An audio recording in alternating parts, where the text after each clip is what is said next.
Hello दोस्तों, आप सभी का स्वागत है आपके अपने यूट्यूब चैनल रीजनिंग विद राजा पर।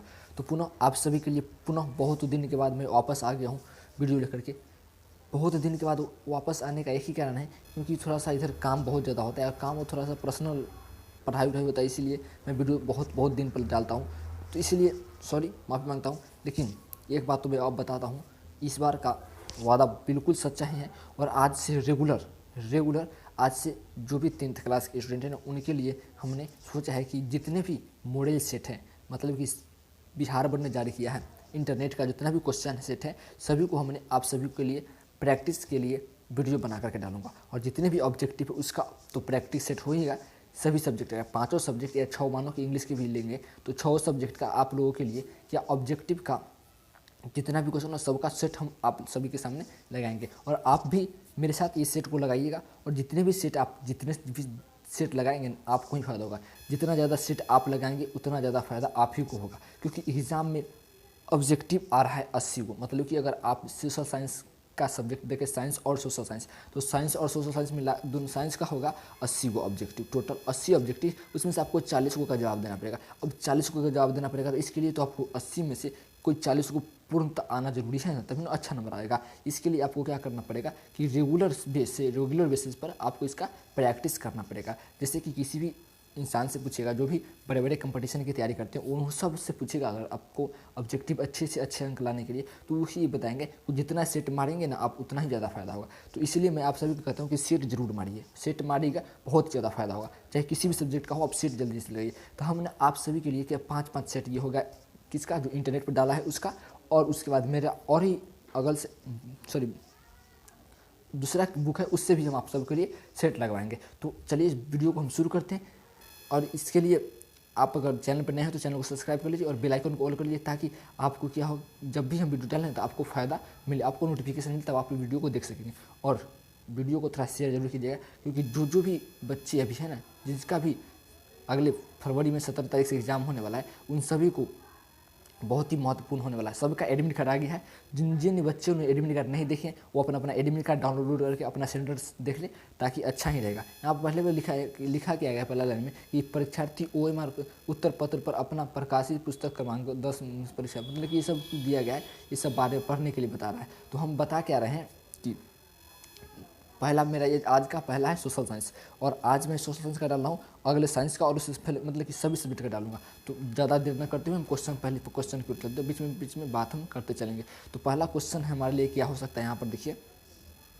पहला क्वेश्चन क्या है कि हिंद चीन में बसने वाले फ्रांसीसी को कहते हैं। क्वेश्चन है कि हिंद चीन में बसने वाले फ्रांसीसी को कहते हैं। अगर आप अच्छी तरह से पढ़े होंगे ना तो आपको अच्छा से याद होगा। तो इसका आंसर होगा सी क्लोन। आपको पता नहीं लग रहा होगा लाल से, लेकिन इसका आंसर क्या होगा, सी क्लोन। समझ गए आप, क्या होगा, सी क्लोन। मैं इसका कलर चेंज कर दूँ, थोड़ा सा हम हरा की ओर चलते हैं, हरा कर देते हैं, चलो। और उसके बाद हरा की ओर हाँ चलते हैं, और उसके बाद चलते हैं यहाँ पर देखिए, हाँ बहुत ज़्यादा मोटा हो गया, इसके लिए बहुत पतला करते हैं, चलते हैं। ओ यार इतना मोटा नहीं, यहाँ तक चलते हैं, इतना पतला, हाँ ठीक है, ये बहुत मस्त है। तो हम लोग अपने दूसरे क्वेश्चन की ओर आगे बढ़ते हैं। दूसरा क्वेश्चन में क्या है, दूसरा क्वेश्चन है कि रॉलेट एक्ट कब पारित हुआ। दूसरा क्वेश्चन बता क्या रहा है कि रॉलेट एक्ट कब पारित हुआ। बहुत ही VVI टॉपिक है, सब्जेक्टिव के लिए भी और ऑब्जेक्टिव के लिए। VVI टॉपिक किस लिए है, क्योंकि सब्जेक्टिव में रॉलेट एक्ट क्या है पूछ सकता है आपके लिए, और सब्जेक्टिव में क्या है कि रॉलेट एक्ट कब पारित हुआ। तो इसके लिए इसका आंसर क्या होगा, 1919। रॉलेट एक्ट कब पारित हुआ, तो इसका आंसर है 1919 में रॉलेट एक्ट पारित हुआ। और इसी के विरुद्ध में जलियांवाला बाग हत्याकांड, मतलब इसी का विरोध कर रहे थे लोग, तो वहाँ जनरल डायर आकर के गोली चलवा दिया। उसी को हम क्या कहते हैं, जलियांवाला बाग हत्याकांड कहते हैं। तो इसका बहुत डिस्कस करेंगे तो बहुत ज़्यादा वीडियो हो जाएगा बड़ा। तो वीडियो को बड़ा ना करते हुए जल्दी से स्पीड में हम क्वेश्चन की ओर बढ़ते हैं। तीसरा नंबर क्वेश्चन देखिए, वही आ गया ना, जलियांवाला बाग हत्याकांड के विरुद्ध में किसने अपनी नाइट की उपाधि त्याग दी। क्वेश्चन क्या है कि जलियांवाला बाग हत्याकांड के विरुद्ध में किसने अपनी नाइट की उपाधि त्याग दी। देखिए आपको पता होना चाहिए कि जलियांवाला बाग हत्याकांड कब हुआ था। जलियांवाला बाग हत्याकांड होता है 13 अप्रैल 1919 को। क्या होता है, 13 अप्रैल 1919 को। और इसी समय जब जलियांवाला बाग हत्याकांड हुआ था तो इनको नाइट की उपाधि अंग्रेज वालों ने दी हुई थी। तो इसको क्या कर दिए, रविंद्रनाथ टैगोर, कौन, रविंद्रनाथ टैगोर जी ने क्या कर दिया कि नाइट की उपाधि को त्याग दी। मतलब कि नाइट की उपाधि जो उनको मिला था, इन्होंने इंग्लैंड वालों को वापस कर दिया। अब हम लोग अगला क्वेश्चन की ओर चलते हैं, क्वेश्चन नंबर 4 में। क्वेश्चन नंबर 4 में कह रहा है जर्मनी के एकीकरण में किसकी भूमिका महत्वपूर्ण थी। जर्मनी के एकीकरण में किसकी भूमिका महत्वपूर्ण थी, क्वेश्चन नंबर 4 में है। तो इसका आंसर हो जाएगा गैरीवाल्दी की भूमिका बहुत ही महत्वपूर्ण थी। क्वेश्चन नंबर 5 की ओर हम लोग बढ़ते। क्वेश्चन नंबर 5 में क्या कर रहा है कि आर्य समाज की स्थापना किसने की थी। बहुत VVI लगा लो ऑब्जेक्टिव के मार्ग से। आर्य समाज की स्थापना किसने की थी, आर्य समाज की स्थापना किसने की थी। तो इसका आंसर आपको पता होना चाहिए, राजा राम मोहन राय। बहुत ही बड़ा समाज सुधारक है और ये इन्होंने ही क्या होता है बाल विवाह और क्या था सती प्रथा जो था अपने भारत में सॉरी उस सबको इस सब का विरोध किया था। इन्होंने ही क्या किया था, आर्य समाज की स्थापना किया था। हम लोग अब अगले क्वेश्चन नंबर 6 पर चलते हैं। क्वेश्चन नंबर 6 में क्या बोल रहा है कि पूर्ण स्वराज की मांग की प्रस्ताव कांग्रेस के किस वार्षिक अधिवेशन में पारित हुआ था। पूर्ण स्वराज की मांग की कांग्रेस के किस वार्षिक अधिवेशन में पारित हुआ था। इसका आंसर है लाहौर 1929। फटाफट चलते, बहुत लेट हो गया। अब चलते हैं कि भारत में सूती वस्त्र की मिल कहाँ खोली गई। भारत में सूती वस्त्र की प्रथम मिल कहाँ खोली गई। तो इसका आंसर हो जाएगा बम्बई। मतलब मुंबई अभी का है मुंबई और उस समय का क्या होता बम्बई। क्वेश्चन नंबर 8 में क्या बोला है कि Akhil Bharatiya trade union Congress AITUC के प्रथम अध्यक्ष कौन थे। AITUC के प्रथम अध्यक्ष कौन थे। तो इसका आंसर है लाला लाजपत राय। क्या है, कौन थे, लाला लाजपत राय थे। अब आगे की ओर चलते, बहुत स्पीड में चलते, थोड़ा सा बहुत बड़ा वीडियो ना हो, इस चलते जल्दी से जल्दी हम लोग आपको समझाने की कोशिश करते हैं। ये क्या है, सेट लगाने का एक तरीका अच्छा से आपको भी फायदा होगा और जो भी बच्चे 10th में पढ़ रहे हैं उनको भी फायदा होगा। तो चलते हैं स्पीड में। अगला क्वेश्चन क्या है कि हिंद चिन्ह में अंतिम युद्ध की समाप्ति के समय अमेरिका राष्ट्रपति कौन थे। बहुत बार क्वेश्चन पूछ चुका है। क्या है, कुछ थोड़ा और फट रहा है क्वेश्चन। देखो क्या क्वेश्चन क्या है कि हिंद चिन्ह में अंतिम युद्ध की समाप्ति के समय अमेरिकी राष्ट्रपति कौन थे। तो इसका आंसर हो जाएगा क्या, इसका आंसर होगा ऑप्शन बी निक्सन। इसका आंसर होगा option B Nixon. Question number 10 में क्या बोला है कि विक्टर इमैनुअल ने किसे प्रधानमंत्री नियुक्त किया था। इसका आंसर क्या, काउंट कब। आगे की ओर हम लोग चलते फटाफट। रक्त एवं लौ की नीति का अवलंबन किसने किया था। किसने किया था। तो इसका आंसर बहुत ही अच्छा से है बिस्मार्क ने। रक्त एवं लौ की नीति का अवलंबन किसने किया था। तो इसका आंसर होगा बिस्मार्क ने। थोड़ा सा आपको रिवीजन होकर चलते स्पीड में चलते हैं हम लोग। नई आर्थिक नीति कब लागू की गई थी। तो इसका आंसर होगा 1921। नई आर्थिक नीति कब लागू किया गया था, 1921 में। चलते हैं हम लोग आगे चलते हैं स्पीड में। दूसरा क्वेश्चन ईस्ट, देखो ये बता रहा है कि क्वेश्चन है कि इंडियन स्टैट्यूटरी कमीशन जो कुछ भी पढ़ लीजिए थोड़ा सा का कमीशन का अन्य नाम क्या था। बहुत ही प्रीवियस क्वेश्चन है, बहुत बार ये क्वेश्चन आ चुका है बिहार बोर्ड में, तो आपको भी याद रखना पड़ेगा। तो इसका क्या नाम था, साइमन कमीशन। इसका नाम था साइमन कमीशन। आगे की ओर चलते और क्वेश्चन है साइमन कमीशन भारत कब आया था। तो इसका आंसर हो जाएगा 1928 में। आप याद रखिएगा क्योंकि बहुत बार ये क्वेश्चन भी पूछा जा चुका है। आगे क्या है कि महात्मा गांधी ने किस समाचार पत्र का संपादन किया। महात्मा गांधी ने किस समाचार पत्र का संपादन किया था। तो इसका आंसर थोड़ा सा ऑप्शन पढ़ लीजिएगा कि कॉमन, देखो यहाँ पर बहुत ही फट रहा है फोटो। यहाँ पर क्वेश्चन में हो रहा है कि कॉमन लिबी, क्वेश्चन है क्या है ऑप्शन क्या है, common Libby, young India, Bengali और बिहारी। तो इसका आंसर एक होगा बी, ऑप्शन बी। 14 का ऑप्शन बी क्या होगा, यंग इंडिया। आगे चलते, गुटेनबर्ग ने सर्वप्रथम किस पुस्तक की छपाई की थी। गुटेनबर्ग ने सर्वप्रथम किस पुस्तक की छपाई की थी। तो इसका आंसर होगा बाइबिल। गुटेनबर्ग ने सर्वप्रथम किस पुस्तक की छपाई की थी, इसका आंसर होगा बाइबिल। अब क्वेश्चन क्या है, अशोक का अभिलेख किस लिपि में लिखी हुई है। अशोक का अभिलेख किसकी लिपि में लिखी हुई है। तो इसका आंसर है ब्राह्मणी लिपि में। आगे की ओर हम लोग चलते हैं क्वेश्चन नंबर 17 की ओर। क्वेश्चन नंबर 17 में क्या कह रहा है कि बंगाल विभाजन कब वापस लिया गया। देखो बंगाल विभाजन 1911 में वापस लिया गया। 1911 में वापस लिया गया और हुआ कहा था 1905 में। 1905 में बंगाल विभाजन कब हुआ था, तो 1905 में। और वापस कब लिया गया, मतलब वो बंगाल विभाजन हुआ था उसको वापस कब लिया गया, तो 1911 में। मतलब बंगाल विभाजन में हुआ था उसको निरस्त कब कर दिया गया, तो 1911 ईस्वी में। अब हम लोग आगे चलते हैं।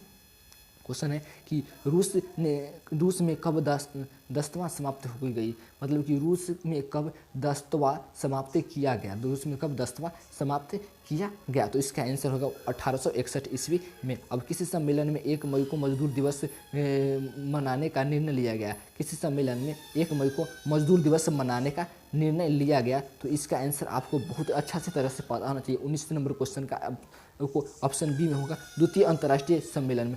द्वितीय अंतर्राष्ट्रीय सम्मेलन में। क्वेश्चन नंबर 20 में क्या है कि हो ची मिन की सरकार थी। हो ची मिन की सरकार थी? ऑप्शन बी में है हो ची मिन्ह का सरकार थी, तो देखो उत्तरी वियतनाम में ऑप्शन बी होगा इसका आंसर। अब हम लोग चलते हैं, देखो 1 से 20 तक आपको पता लगा, और 1 से 20 में इतना बहुत भी क्वेश्चन है तो आपको समझना चाहिए, बहुत ही अच्छा से आपको रिवीजन करना चाहिए, बहुत ही ज़्यादा। और क्वेश्चन नंबर चलते हैं 21 में हम लोग। क्वेश्चन नंबर 21 में क्या बोल रहा है कि वॉर एंड पीस के लेखक कौन है? वॉर एंड पीस के लेखक कौन है? तो आपको इसको याद रखना चाहिए, वॉर एंड पीस के लेखक कौन है? तो इसका आंसर होगा Tolstoy. Tolstoy option B. War and Peace के लेखक कौन है? तो इसका आंसर हो जाएगा टॉल्स्टॉय। आगे की ओर हम लोग बढ़ते हैं। सोवियत संघ का विघटन कब हुआ? बहुत ही भी क्वेश्चन है, सोवियत संघ का विघटन कब हुआ? सोवियत संघ का मतलब कि रूस जो आज आप नाम सुन रहे वो पहले सोवियत संघ के हुआ करता था, और सोवियत संघ विघटन होकर के कुल 15 देश आया था, कुल 15 देश हुआ था। और विघटन हुआ था कब? सोवियत संघ का विघटन 1991 में। कब हुआ था? 1991 में। 22 का ऑप्शन बी हो जाएगा, 1991, सॉरी 91 होगा, 91 एक ऑप्शन ए।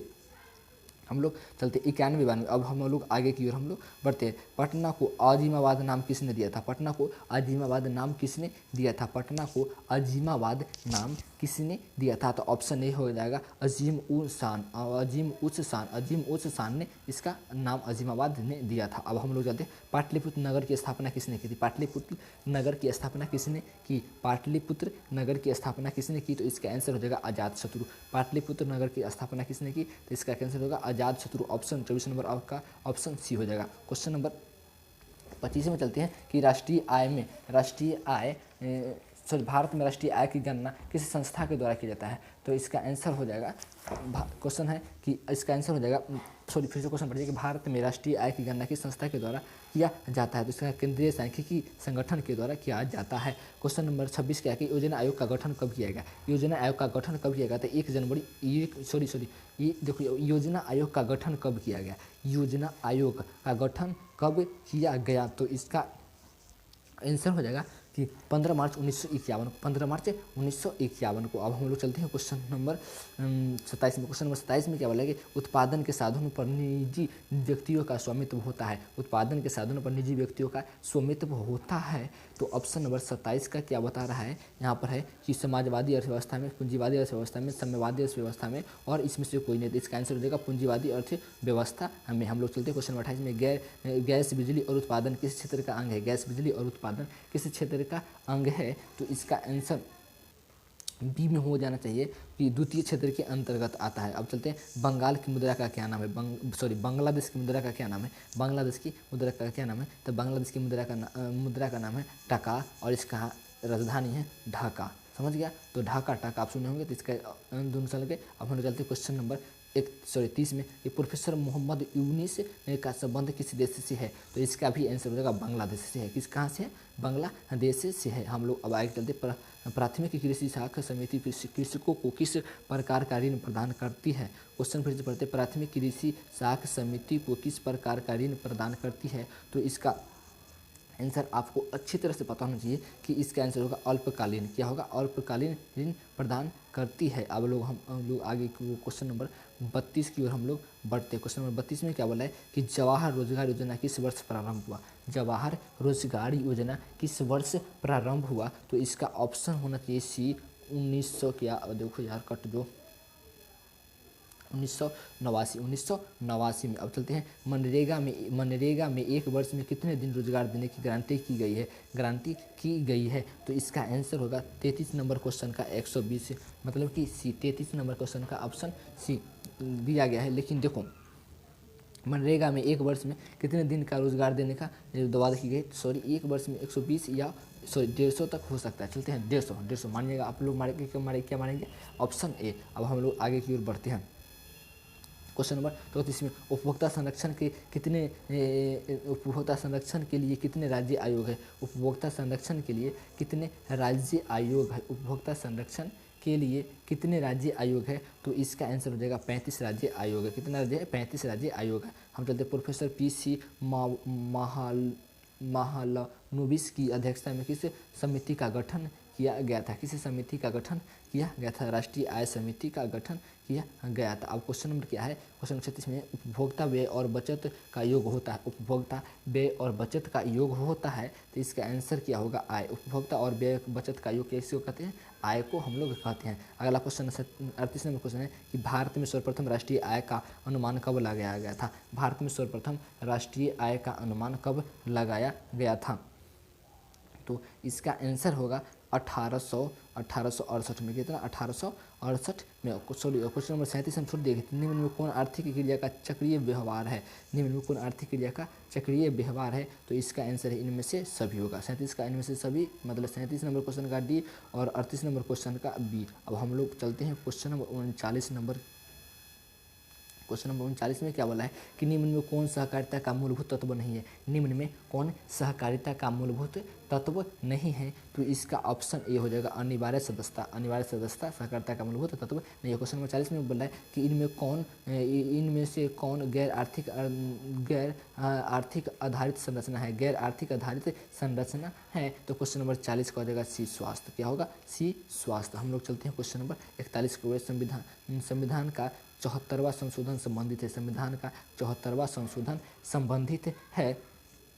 क्वेश्चन नंबर 41 का है बी, ऑप्शन बी, नगरीय शासन व्यवस्था से। नगरीय शासन व्यवस्था से। 41 का क्या हो जाएगा? Option B. क्वेश्चन नंबर 42 में बताया क्या रहा है कि बिहार में एक नगर निगम के अधिकतम कितने वार्ड हो सकते हैं? बिहार में एक नगर निगम के अधिकतम कितने वार्ड हो सकते हैं? तो इसका आंसर होगा 75 वार्ड ही हो सकते हैं। क्वेश्चन नंबर क्या है? 43 में चिपको आंदोलन संबंधित है। चिपको आंदोलन से संबंधित है, तो इसका आंसर आपको बहुत अच्छा से बहुत पता होना चाहिए कि सुंदरलाल बहुगुणा जी ने चिपको आंदोलन को शुरुआत की थी। बहुत भी व्यय क्वेश्चन है और क्वेश्चन सब्जेक्टिव के लिए बहुत भी व्यय है लघु तरीके कि चिपको आंदोलन क्या है, समझ गया? तो आपको ये सब का याद रखना महा जरूरी है क्योंकि एग्जाम बहुत ही नज़दीक में आ गई है। अब हम लोग चलते हैं अगले क्वेश्चन के। अगले क्वेश्चन क्या है कि अगले क्वेश्चन बता रहा है कि नेपाल में सप्तदलीय गठबंधन क्यों किया गया? नेपाल में सप्तदलीय गठबंधन क्यों किया गया? क्वेश्चन नंबर 44 में बता रहा है कि नेपाल में सप्तवर्षीय दलीय क्यों किया गया? तो इसका आंसर होगा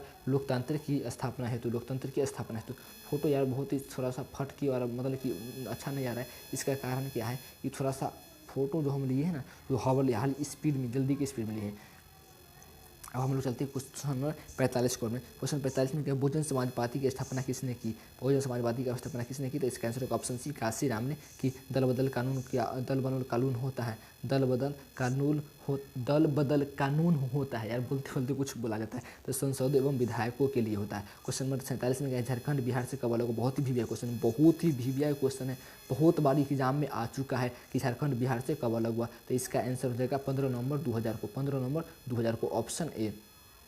क्वेश्चन नंबर 48 में बता क्या रहा है, देखिएगा थोड़ा सा ध्यान से। क्वेश्चन इनमें से कौन संघीय प्रणाली की विशेषता नहीं है? इसमें से कौन संघीय प्रणाली की विशेषता नहीं है? तो आपको याद क्या रखना है कि इसकी क्वेश्चन नंबर 48 का ऑप्शन बी होगा इस सहकारी शासन व्यवस्था। अब लोग क्वेश्चन 84 में चलते हैं। लोकसभा में चुने हुए सदस्यों की संख्या कितने हैं? मतलब कि कोई बता रहा है कि लोकसभा में चुने हुए सदस्यों की संख्या कितने? तो इसका आंसर होगा 543। लोकसभा में चुने सदस्य टोटल, लोकसभा में टोटल 545 सदस्य हैं, जिसमें कि चुनकर 543 ही जाते हैं और 2 नवमोनित होते हैं राष्ट्रपति जी के द्वारा। आप समझ गए। क्वेश्चन नंबर 50 में चलते हैं कि देखो यहाँ बता रहा है कि पूर्व में बांग्लादेश जाना जाता था।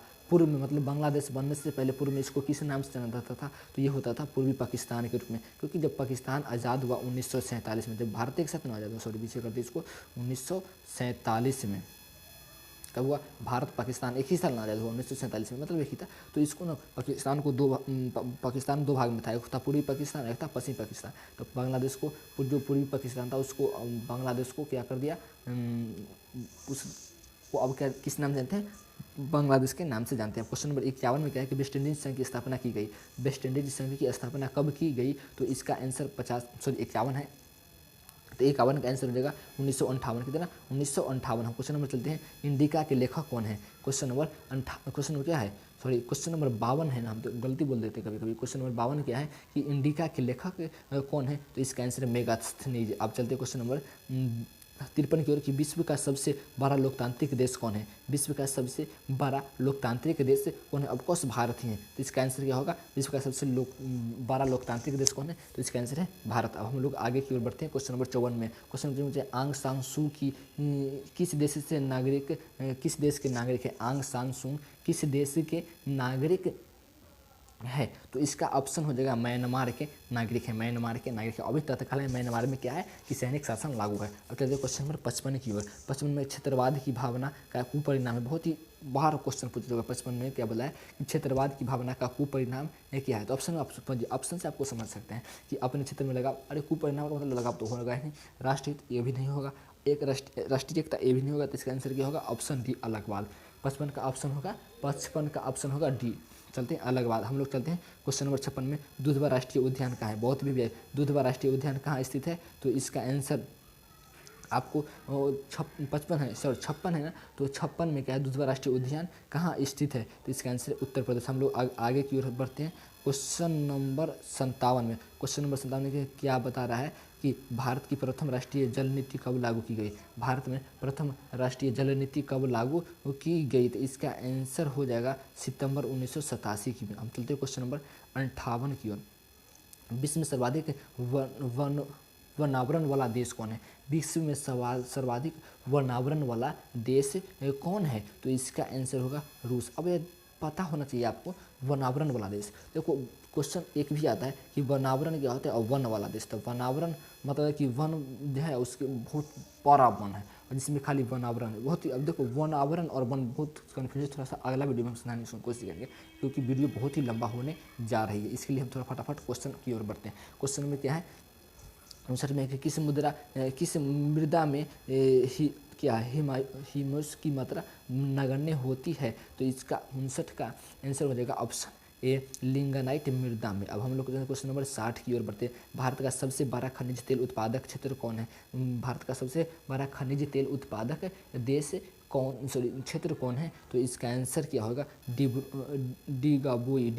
क्वेश्चन 61 में कौन सा रोपण फसल है। क्वेश्चन नंबर 61 में कौन सा रोपण फसल है, तो इसका आंसर होगा इनमें से सभी, ऑप्शन डी इनमें से सभी। और जीवन रेखा रेल कब चलाई गई। जीवन रेखा रेल कब चलाई गई, तो ऑप्शन बी हो जाएगा 1991 ईस्वी में। कांवड़ झील कहाँ स्थित है। बउआ बहुत ही क्वेश्चन है ये भी। कांवड़ झील कहाँ स्थित है भाई, तो ये कांवड़ झील है जो बिहार के बेगूसराय जिला में ही स्थित है। कांवड़ झील बिहार के बेगूसराय जिला में स्थित है। क्वेश्चन नंबर 64 में है कि किस राज्य में संयुक्त वन प्रबंधक का पहला प्रस्ताव पारित किया गया। किस राज्य में संयुक्त प्रबंधक का पहला प्रस्ताव पारित किया गया। 64 क्वेश्चन नंबर 64 का ऑप्शन हो जाएगा option D Orissa. Option D Orissa. अब हम लोग चलते हैं क्वेश्चन नंबर 65 के। क्वेश्चन नंबर 65 में क्या है कि इनमें से कौन अकार्बनिक खनिज है। क्वेश्चन नंबर 65 में बोला है कि इनमें से कौन अकार्बनिक खनिज है, तो इसका आंसर का अबरख क्या है, अबरख अकार्बनिक खनिज है भारत में। क्वेश्चन नंबर 66 में बोला है कि भारत में किस राज्य में सर्वाधिक मैंग्रोव वन है। क्या है, मैंग्रोव वन है।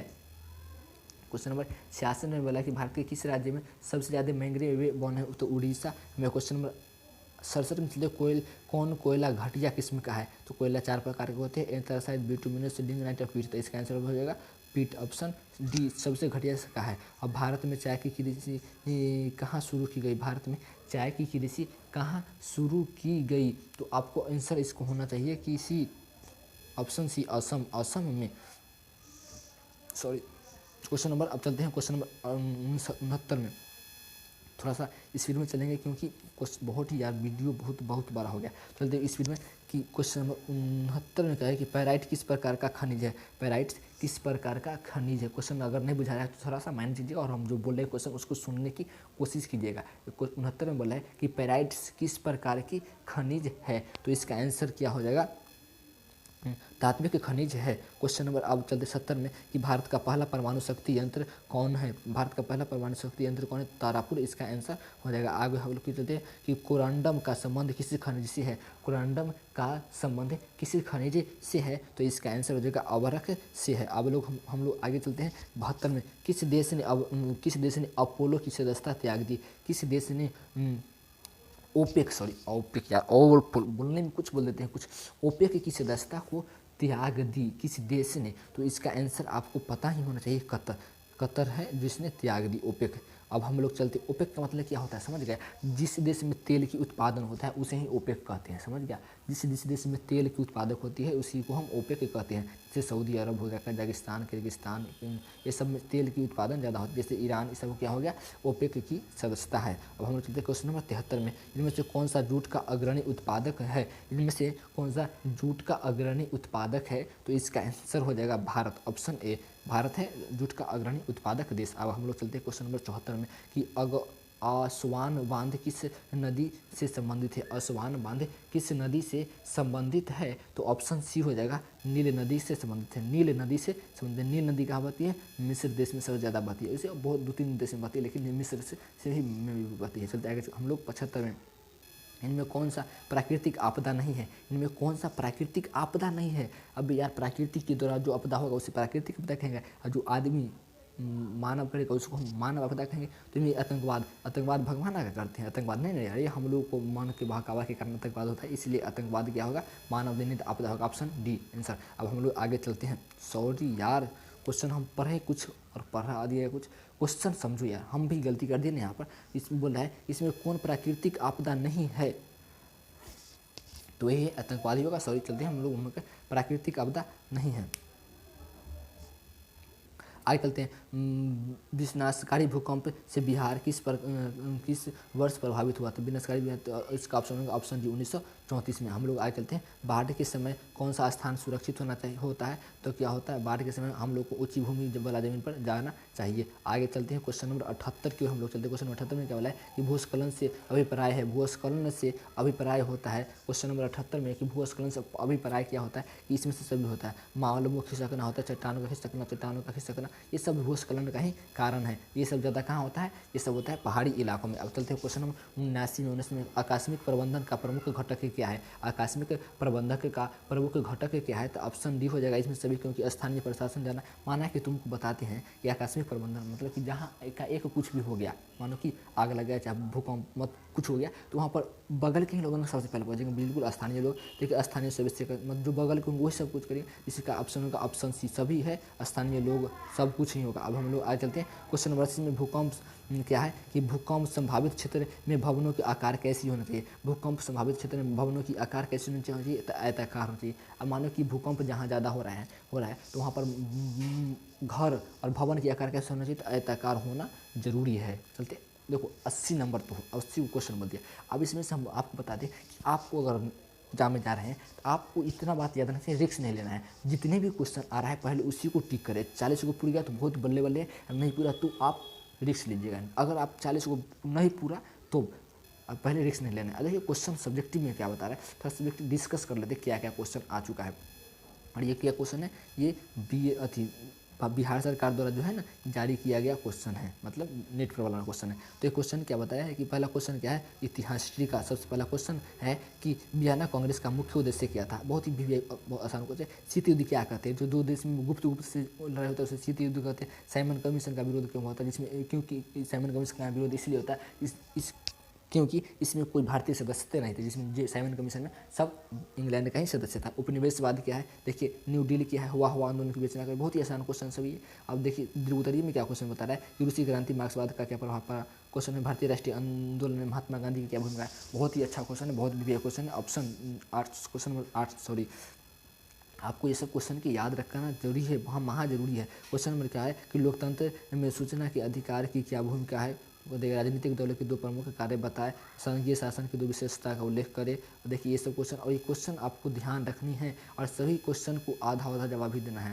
मानो कि यहाँ पर जियोग्राफी में क्वेश्चन बता रहा है कि 21 से 26 तक के क्वेश्चन, इसमें से केवल 3 क्वेश्चन, माना 6 क्वेश्चन में से 3 क्वेश्चन का ही जवाब देना है। तो आपको रिस्क बिल्कुल नहीं। देखो हरित क्रांति आ चुका है, तो आपको हम बता दें कि वीडियो ज़्यादा बड़ा ना हो, इसके लिए हम क्या करते हैं, वीडियो को यहीं पर समाप्त करते हैं और सब्जेक्टिव के लिए अलग से वीडियो लाएंगे इसका। और ऑब्जेक्टिव के लिए तो हम बोले हैं कि सब दिन, मतलब कि अब से जब तक एग्जाम होगा तब तक आपको रिवीजन के लिए एक न एक दिन वीडियो प्रत्येक दिन आते ही रहेगा, चाहे सभी सब्जेक्ट का वीडियो। क्योंकि आप मोबाइल देख रहे हैं, कुछ भी देख रहे हैं, इससे आप ये वीडियो देख ले, आपको क्या हो जाएगा, वीडियो का वीडियो भी देख लेंगे और क्या हो जाएगा, आपको रिवीजन और याद भी हो जाएगा। समझ गए।